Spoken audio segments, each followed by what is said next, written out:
Gagawa tayo ng Black Kutsinta with Dulce de Leche dip. Ito ang ating mga sangkap. Meron tayong cassava starch or flour, all-purpose flour, brown sugar, lye water, black food color, powdered milk optional, water, pandan extract optional, at ang ating dulce de leche para sa ating dip.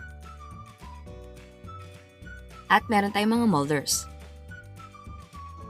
Ang unang gagawin natin, mag-lightly grease tayo ng ating mga molders.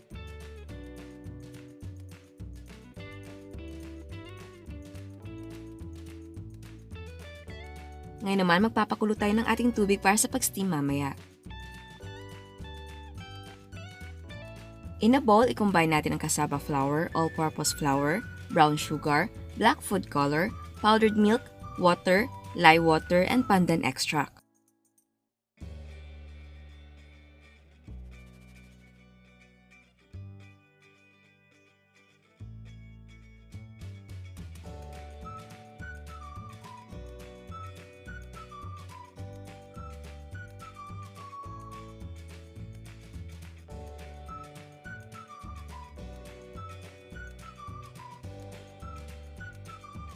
And then mix well. Ngayon, ilagay na natin sa ating mga molders. 1/8 cup ang inilagay ko per molder. Kung gusto nyo mas makapal, pwede yung dagdagan. I-steam natin for 10 to 15 minutes over medium heat. After 10 or 15 minutes, luto na ang ating black kutsinta.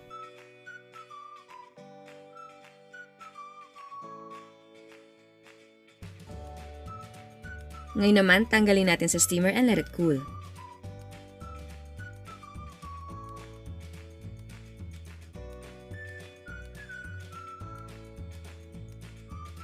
Kapag matagal nakatambay ang kutsinta mixture, haluin nyo bago nyo ilagay sa mga molders dahil ang ibang mga sangkap ay nasa ilalim na.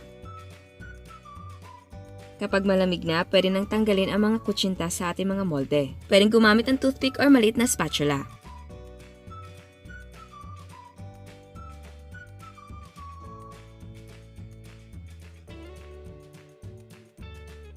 Sa paggawa naman ng dulce de leche, papakuluan natin ang ating mga condensed milk. Para sa procedure, ilalagay ko ang link sa description box.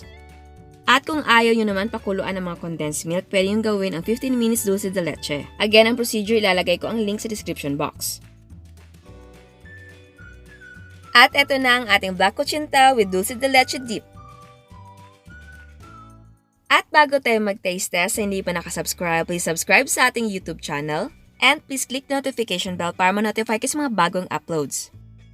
So ngayon, titikman natin ang ating black kutsinta. Titikman natin siya na wala na munang dulce de leche.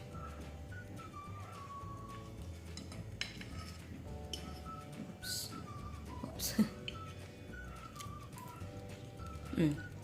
Ang lasa niya ay regular na kutsinta. May kulay lang. At yung tamis niya, nakukulangan ako kasi di ba 1 cup lang yung brown sugar na inilagay natin. Sinadya natin yon kasi meron tayong dulce de leche. So ngayon, titikman natin siya with dulce de leche. Ay,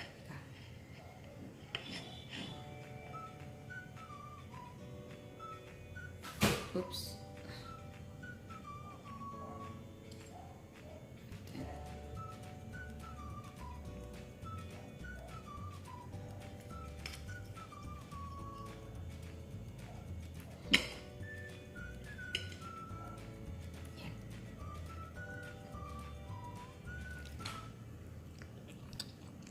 Ang sarap.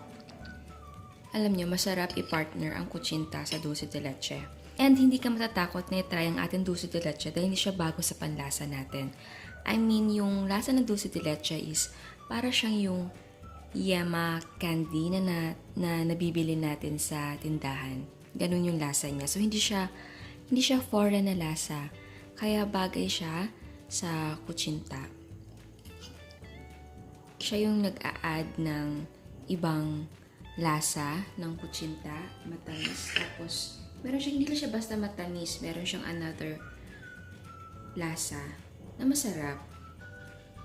Tapos hindi strong yung lasa. Hindi nakakaumay. Bagay na bagay. Ang sarap. I like the Dulce de Leche.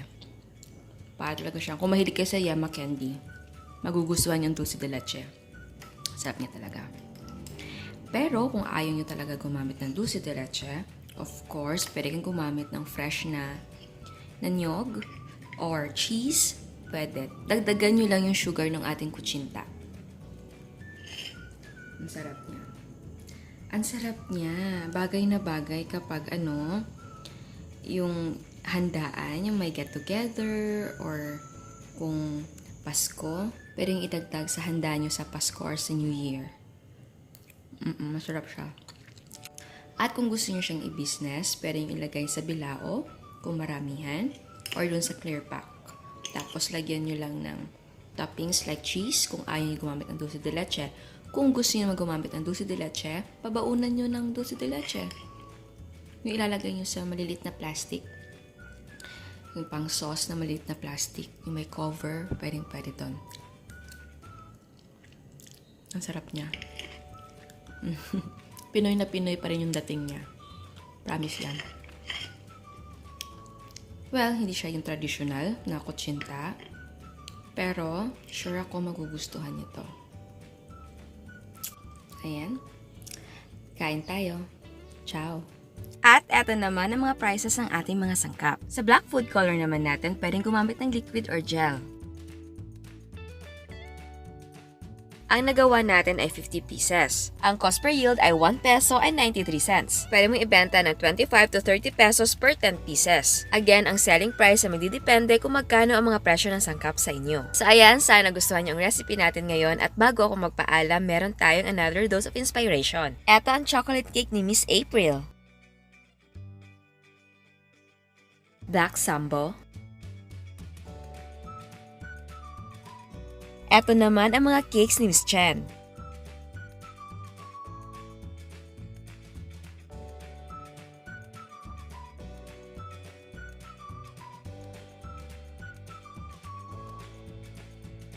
Meron siyang costarons, puto cheese, no-bake brownies, avocado ground float, and ice cream.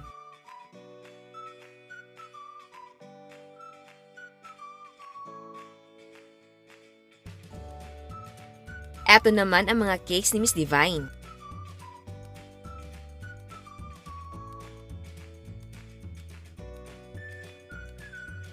Graham balls, and ground floats.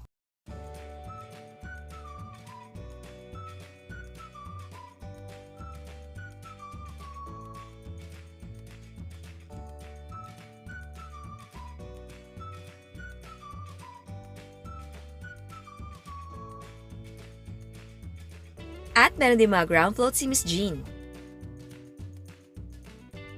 Eto naman ang basketball cake ni Miss Jeanette.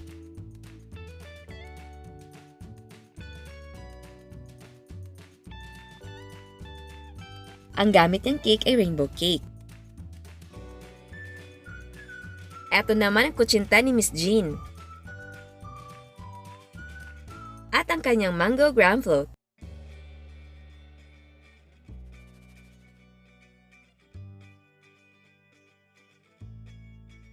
Eto naman ang coffee jelly ni Miss Margie. At eto ang kanyang mga cakes.